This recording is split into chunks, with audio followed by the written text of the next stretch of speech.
Au Gabon, le nouveau régime présidentiel se distingue par un exécutif monocéphale incarné par un chef d'État unique avec la suppression du poste de Premier ministre et le maintien de celui de vice-président.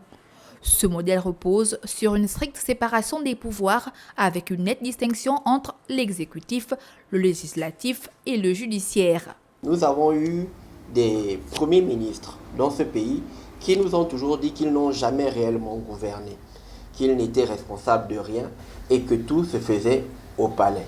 Donc ce que nous consacrons dans cette constitution, c'est la responsabilité totale de l'exécutif aux mains du chef de l'État.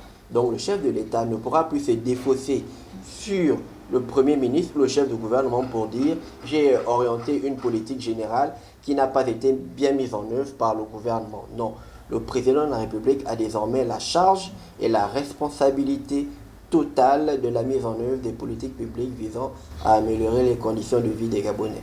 Écrit selon les recommandations issues du dialogue national inclusif d'avril 2024, avec plusieurs références aux constitutions antérieures du Gabon et celles d'autres pays africains, le nouveau cadre institutionnel vise à renforcer la démocratie et prévenir toute dérive autoritaire.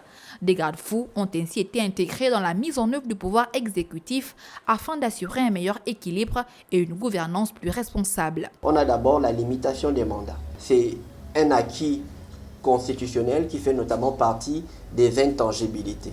Le président de la République ne peut pas modifier cette disposition si ce n'est que par voie référendaire. Les gens ont tendance à évoquer la question de la dissolution de l'Assemblée nationale par le président de la République. Il faut d'abord dire que cette dissolution ne peut avoir lieu qu'une seule fois au cours d'un mandat. À côté de ça, le Parlement a une mesure, c'est-à-dire la mise en accusation. C'est-à-dire si le président de la République en vient à ne pas respecter son serment présidentiel, l'Assemblée nationale, le Parlement peut ouvrir une procédure de mise en accusation. Le professeur Bruno Vehébon souligne que l'avènement de la Ve République répond à tout point aux aspirations du peuple gabonais, confirmant qu'elle intègre des mécanismes plus inclusifs et transparents pour consolider la confiance dans les institutions.